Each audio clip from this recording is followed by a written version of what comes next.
नमस्ते बच्चों, आपका हमारे चैनल में स्वागत है।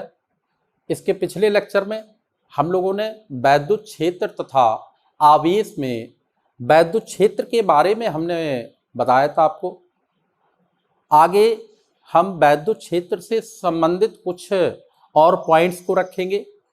वैद्युत द्विध्रुव को वैद्युत क्षेत्र में रखने पर बलाघूर्ण के लिए क्या व्यंजक है, इस बारे में हम लोग समझेंगे। दो से अधिक आवेशों के कारण लगने वाले बल के बारे में हम समझेंगे। इसके बाद वैद्युत द्विध्रुव की अक्षीय रेखा के लिए वैद्युत क्षेत्र की तीव्रता के लिए व्यंजक के बारे में समझेंगे। तो सबसे पहले पॉइंट की ओर हम बढ़ते हैं। वैद्युत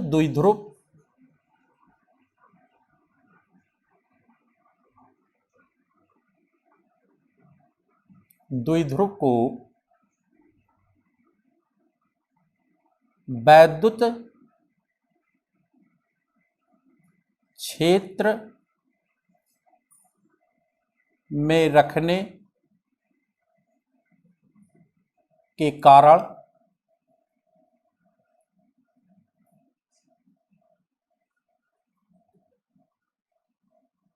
बलाघूर्ण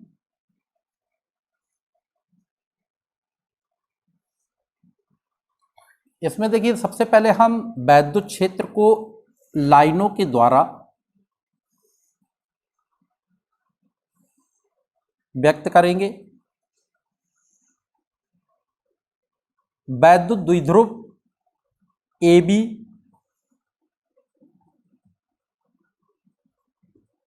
ये समान परिमाण +Q से -Q जिसकी अल्प लंबाई 2L AB रख देते हैं।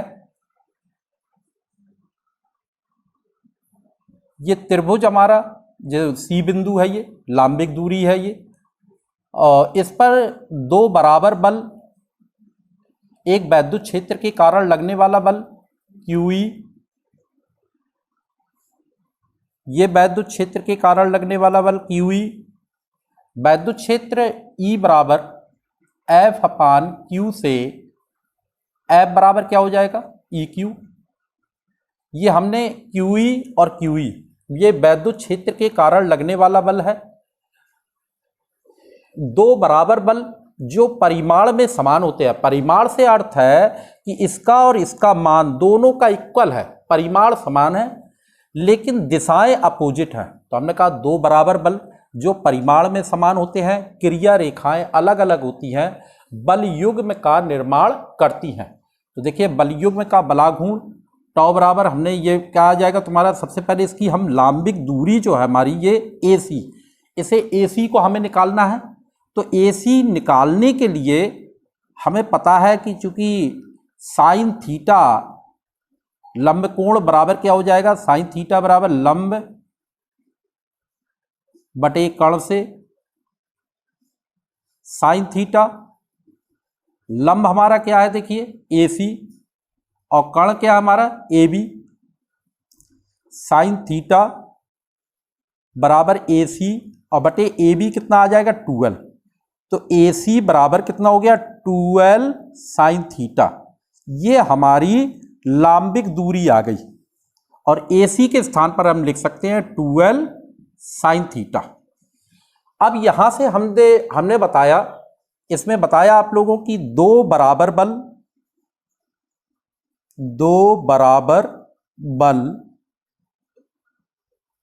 जो परिमाण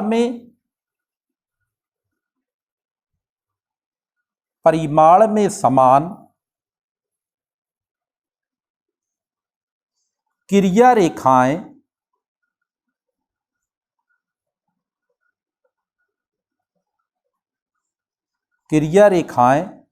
अलग अलग होती हैं,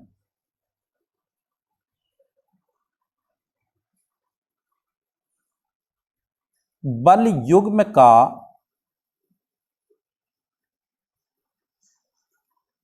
का निर्माण करती हैं।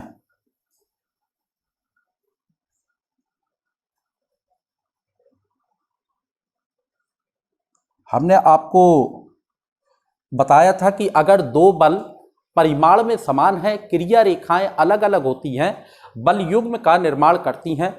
तो बल युग्म का बलाघूर्ण क्या होता है? देखिए, बलाघूर्ण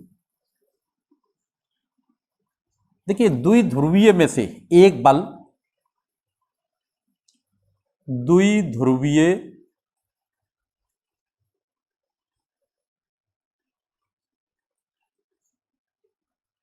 में से एक बल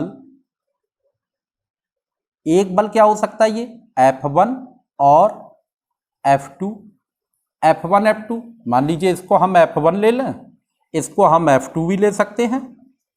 तो ये हम F1 और F2 बराबर, और इंटू क्या हो जाएगा? लांबिक दूरी।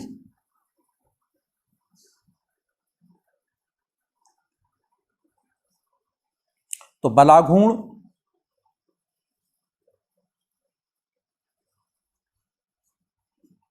बराबर द्विध्रुवीय में से एक आवेश बल F1 या F2, हम कोई भी ले सकते हैं। तो ये कितना हो जाएगा? Q इंटू ई, और इंटू लांबिक दूरी क्या हो जाएगा? 12 साइन थीटा। ये लांबिक दूरी आपकी ए से लेके सी तक की बीच की दूरी है। यहाँ पर हम लोग जो है पिछले लेक्चर में पढ़ चुके थे कि Q इंटू 12 बराबर वैद्युत द्विध्रुव आघूर्ण P के बराबर होता है। Q इंटू 12 वैद्युत द्विध्रुव आघूर्ण किसके होता है? P के। तो Q इंटू 12 के स्थान पर हम लिख सकते हैं, ये बलाघूर्ण टॉ से लिखते हैं, और Q इंटू 12 क्या हो जाएगा? P, और इंटू ई साइन थीटा। तो ये बलाघूर्ण हमारा कितना आ गया? टॉ बराबर P साइन थीटा। अब यहां पर देखिए इसका मान है कि यदि थीटा बराबर क्या हो? थीटा बराबर 0 डिग्री हो, तो इस स्थिति में बल आघूर्ण का मान क्या होगा? न्यूनतम होगा। ये कंडीशन पहली है कि टॉ मिनिमम बराबर क्या हो जाएगा? 0। ये आपका आ गया। और अगर हम थीटा बराबर दूसरी स्थिति में थीटा बराबर 90 डिग्री लें, तो इस स्थिति में टॉ मैक्सिमम, इसका मान अधिकतम आएगा, बराबर पीई साइन 90। तो टॉ मैक्स का मान कितना आ जाएगा? पीई। तो ये हमारा पहला पॉइंट हमने बताया था कि वैद्युत द्विध्रुव को वैद्युत क्षेत्र में रखने पर बलाघूर्ण के लिए क्या व्यंजक है। ये कंप्लीट हुआ आपका। इसके बाद देखिए दूसरा है 2 से अधिक आवेशों के कारण लगने वाला बल। दूसरा पॉइंट है 2 से अधिक आवेशों के कारण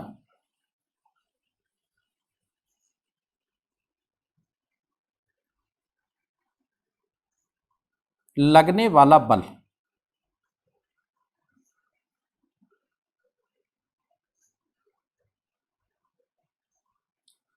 देखिए 2 से अधिक आवेशों के कारण लगने वाले बल के बारे में हम बताएंगे कि इसमें हमने मान लिया कि क्योंकि 2 आवेशों के लिए अगर हमें वैद्युत बल का मान निकालना था तो हम कूलाम की विधि से निकाल सकते हैं। हमने बताया था कि कूलाम के नियम से हम 2 आवेशों के लिए बल का मान निकाल सकते हैं। लेकिन अगर 2 से अधिक आवेश दिए हैं तो हम समांतर चतुर्भुज के नियम से निकालेंगे। जैसे ये Q1 है, ये Q2,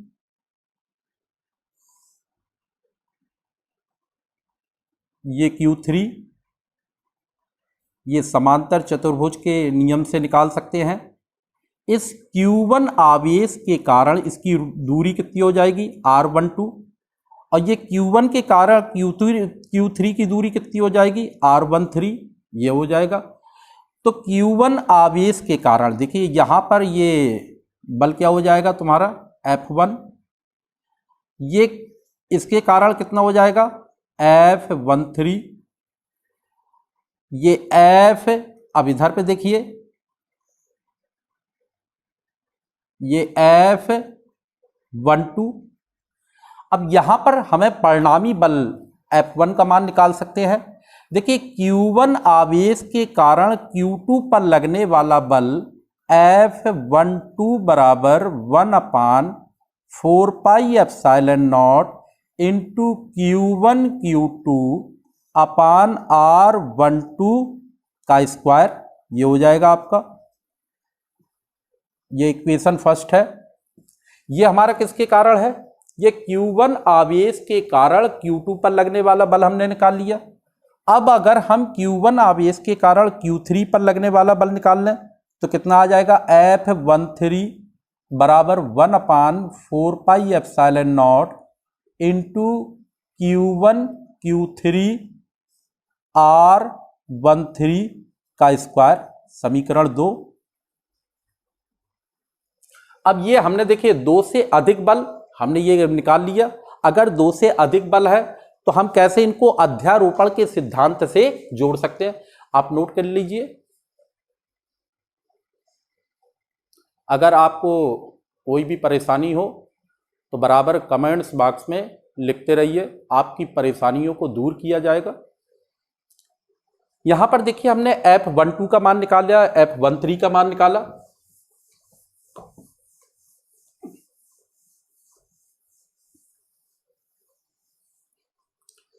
अब अध्यारोपण के सिद्धांत से F1 बराबर कितना आ जाएगा?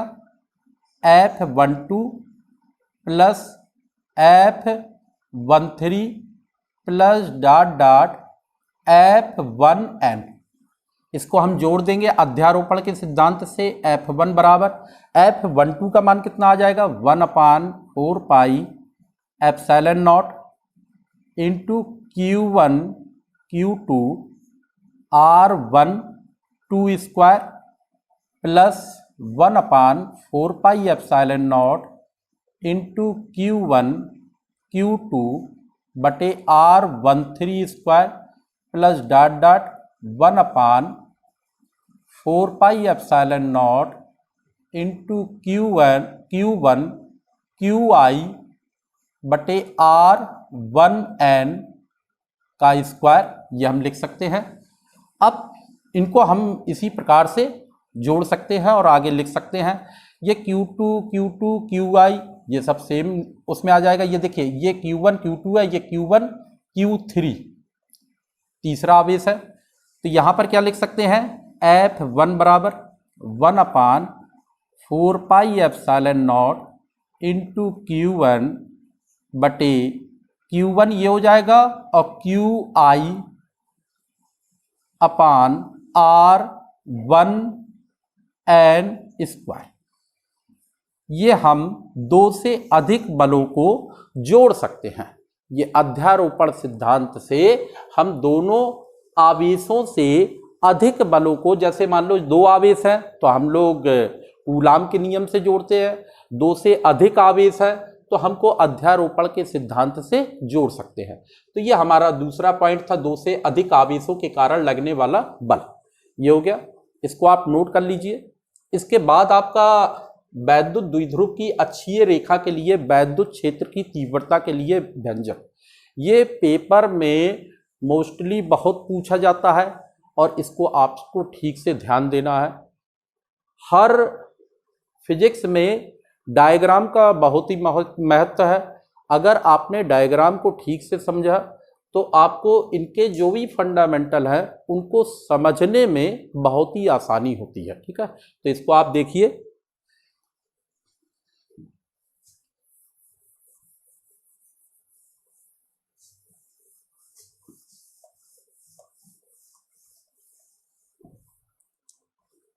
इसमें देखिए आगे है वैद्युत द्विध्रुव की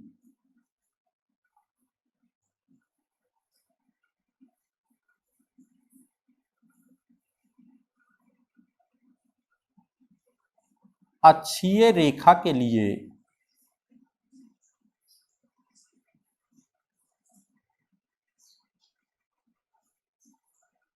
वैद्युत क्षेत्र की तीव्रता।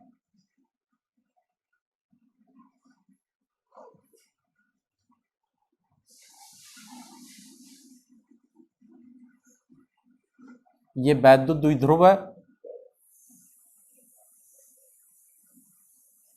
प्लस Q से माइनस Q।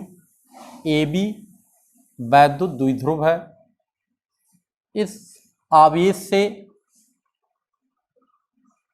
ये P बिंदु है, इसके मध्य बिंदु से देखिए इसकी अल्प लंबाई कितनी है 2l, इसको हमने l और इसको l में विभाजित कर दिया। इसके मध्य बिंदु O से r दूरी पर बिंदु P पर हमें वैद्युत क्षेत्र की तीव्रता का मान ज्ञात करना है। E1 E2। अब सबसे पहले देखिए हम प्लस Q आवेश से लिख सकते हैं। प्लस Q आवेश से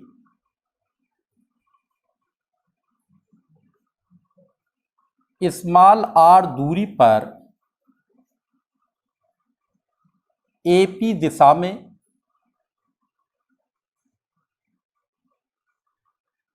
वैद्युत क्षेत्र की तीव्रता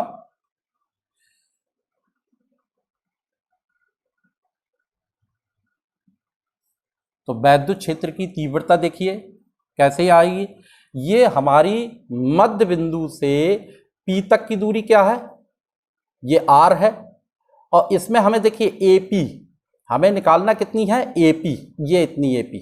तो ये मध्य बिंदु से R है और इसमें L हम निकाल देंगे तो कितना आ जाएगा R माइनस L। ये इतनी दूरी जो है हमारी कितनी आ जाएगी, देखिए ये AP आ जाएगी। इस R में से L को निकाल दें तो कितना आ जाएगा R माइनस L, क्योंकि हमें AP लेना है।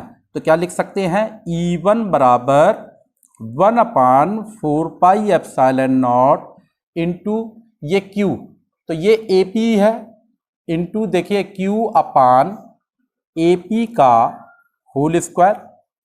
आगे हम इसी को ले सकते हैं 1/4 pi epsilon naught into Q upon R minus L का होल स्क्वायर।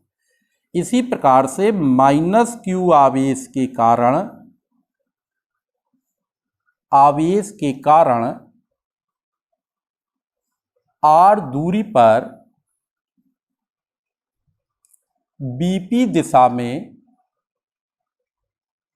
वैद्युत क्षेत्र, तो वैद्युत क्षेत्र ले लेंगे। E2 बराबर कितना आ जाएगा 1/4 pi epsilon naught into Q अपान देखिए BP का स्क्वायर। अब हम किसके कारण ले रहे हैं, देखिए ये BP दिशा में ले रहा है, किसके कारण है, देखिए माइनस Q आवेश के कारण। तो यहां पर हमने देखिए माइनस Q आवेश के कारण B से लेके P तक की दूरी। अब यहां पर देखिए ये इसकी मध्य बिंदु से P तक की दूरी कितनी है R, और हमें लेना क्या है B से लेके, तो पूरी दूरी कितनी आ जाएगी, देखिए ये हो जाएगी R प्लस L, ये हो जाएगी आपकी। तो यहां पर कितना आ जाएगा, देखिए बराबर 1/4 pi epsilon naught into Q अपान, और BP कितना आ जाएगा R प्लस L का होल स्क्वायर। ये आ गया आपका। यहां पर देखिए अगर परिणामी वैद्युत क्षेत्र की तीव्रता ले तो ये परिमाण में समान है लेकिन दिशाएं क्या है, अपोजिट है। तो परिणामी वैद्युत क्षेत्र की तीव्रता दोनों क्षेत्र की तीव्रताओं के अंतर के बराबर होता है, E1 माइनस E2 होता है। अब हम समीकरण चाहें तो समीकरण लिख दें, नहीं तो लिख सकते हैं कि E1 तथा E2 के मान रख देंगे। तो E बराबर कितना आ जाएगा 1/4 pi epsilon naught into Q upon R minus L का whole square minus 1/4 pi epsilon naught into Q upon R plus L का होल स्क्वायर, ये हमने ले लिया। अगर इसमें हम कॉमन लें, कॉमन क्या होते हैं, जो कॉमन हो दोनों पदों में कॉमन हो, जैसे 1/4 पाई एप्सिलॉन नॉट इसमें भी कॉमन है, ये भी कॉमन है, Q और Q दोनों में कॉमन है। तो हम देखिए इसमें क्या ले लें, कॉमन क्या हो जाएगा 1/4 pi epsilon naught into Q। तो कॉमन कितना आ गया, इसके बाद बचा क्या है पद R माइनस L का होल स्क्वायर, ये बचा है। अब माइनस क्या हो जाएगा 1/R प्लस L का होल स्क्वायर, ये आ गया आपका। तो यहां पर देखिए हमने 1/R माइनस L का होल स्क्वायर आ गया और 1/R प्लस L का होल स्क्वायर आ गया। तो यहां पर E बराबर देखिए कितना आ जाएगा, E बराबर 1/4 पाई एप्सिलॉन नॉट इंटू कितना आ जाएगा Q। ये कितना आ जाएगा देखिए 1/r माइनस एल का होल स्क्वायर, और ये कितना है -1/r प्लस एल का होल स्क्वायर। तो अब हम क्या करेंगे इसमें देखिए, इसमें हम एलसीएम ले लेंगे, r माइनस एल का होल स्क्वायर और r प्लस एल का होल स्क्वायर। तो ये कितना आ गया देखिए E बराबर, इससे ये कट गया तो ये कितना आ गया r प्लस एल का होल स्क्वायर, ये आ गया -r माइनस एल का whole square. r minus L का होल स्क्वायर कट गया, इसका गुणा 1 में किया, ये आ गया। तो ये अगर आप चाहें तो इसको a square minus B square, और a square minus B square का सूत्र होता है क्या, a plus B into A minus B, हम ये भी सूत्र लगा सकते हैं। और अगर आप चाहें तो a प्लस बी का होल स्क्वायर का सूत्र लगा दे, इसमें a माइनस बी का होल स्क्वायर का सूत्र लगा सकते हैं आप। तो देखिए E बराबर कितना आ जाएगा 1/4 pi epsilon naught into Q। यहां पर कितना हो जाएगा देखिए a प्लस बी से r प्लस एल, और प्लस है तो कितना हो जाएगा r minus L, a plus B हो गया। a माइनस बी कितना हो जाएगा r plus L minus r और माइनस माइनस प्लस एल, नीचे a प्लस बी का whole square, a minus B का होल स्क्वायर, तो क्या हो जाएगा r square minus L square, ये हो गया ठीक है। और इसका क्या हो जाएगा होल स्क्वायर, तो ये r माइनस एल का whole square, r plus L का होल स्क्वायर, इसको हमने स्क्वायर कर दिया। यहां देखिए जो कट रहे हो पद तो काट सकते हैं, l से l कट गया, ये यहां पर l से देखिए यहां पर और कुछ कट रहा है, r से r कट गया, तो कितना आ गया E बराबर आ गया 1/4 pi epsilon naught into Q। L और L क्या हो जाएगा 2L, R और R कितना हो गया 2R, बटे कितना आ गया R square minus L square का होल स्क्वायर। यहां पर देखिए चूंकि R स्क्वायर जो है वो ग्रेटर देन L स्क्वायर के है, अगर R स्क्वायर R का मान L की तुलना में काफी अधिक हो तो L की तुलना में ये R की तुलना में L को नगण्य मानकर छोड़ सकते हैं। ये Q इंटू 2L, आपको मालूम है कि Q इंटू 2L पिछले लेक्चर में हमने बताया था कि वैद्युत द्विध्रुव आघूर्ण P के होता है, तो ये कितना आ जाएगा E बराबर 1/4 pi epsilon naught into 2R, तो ये हो जाएगा 2Q इंटू 2L कितना हो गया P, और R है तो R लिख दिया, बटे यहां जब हम ये छोड़ देंगे L को तो क्या बचा R स्क्वायर का स्क्वायर, ये कितना आ जाएगा E बराबर 1/4 pi epsilon naught into 2PR बटे R की पावर 4, इस R से R कट गया, तो आपका ये आ गया E बराबर कितना 1/4 pi epsilon naught into 2P/R3। ये आपका हो गया वैद्युत द्विध्रुव की अक्षीय रेखा के लिए वैद्युत क्षेत्र की तीव्रता के लिए व्यंजक। तो यहां पर देखिए हमने तीनों पॉइंट्स के बारे में आपको बताया कि वैद्युत द्विध्रुव को वैद्युत क्षेत्र में रखने पर बलाघूर्ण कैसे निकालेंगे हम, इसके बाद दो से अधिक आवेशों के कारण लगने वाले बल का मान कैसे निकालेंगे, फिर वैद्युत द्विध्रुव की अक्षीय रेखा के लिए वैद्युत क्षेत्र की तीव्रता के लिए। सबसे पहले इस बार देखिए आप थोड़ा सा रिवाइज कीजिए, पहले हमने क्या बताया था वैद्युत द्विध्रुव को वैद्युत क्षेत्र में रखने पर क्या होता है, हमने सबसे पहले क्या किया था एक समान बल रेखाएं वैद्युत क्षेत्र रेखाएं खींची, फिर इसके बाद उसमें वैद्युत द्विध्रुव को रख दिया। उस वैद्युत द्विध्रुव पर हमने देखा कि दो बराबर बल जो परिमाण में समान होते हैं, क्रिया रेखाएं अलग अलग होती हैं, बल युग्म का निर्माण करती हैं। तो हमने ये मतलब बल युग्म का निर्माण के आधार पर बलाघूर्ण टॉ बराबर बल इंटू लांबिक दूरी से टॉ बराबर पी साइन थीटा का मान हमने निकाल लिया, पहला था। इसके बाद हमारा था कि दो से अधिक आवेशों के कारण लगने वाले बल का मान।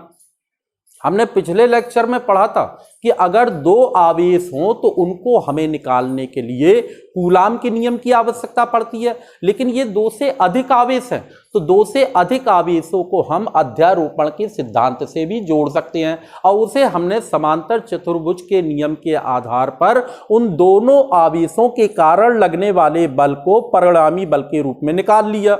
इसके बाद हमारा अक्षीय रेखा था। अक्षीय रेखा में हमने बताया था कि एक वैद्युत द्विध्रुव लेते हैं, इसके मध्य बिंदु से r दूरी पर बिंदु P पर हम वैद्युत क्षेत्र की तीव्रता निकालने के लिए हमने मतलब जो है मान निकाला, और मान निकालने के बाद जब दोनों का E1 तथा E2 मान निकाला तो परिणामी P पर हमने वैद्युत क्षेत्र की तीव्रता निकाली। दोनों क्षेत्र की तीव्रताओं के अंतर के बराबर होता है, हमने ये भी मान निकाला। इस प्रकार से अगर हमारी वीडियोस आपको पसंद आए तो लाइक तथा शेयर कीजिए और हमारे चैनल को सब्सक्राइब कीजिए।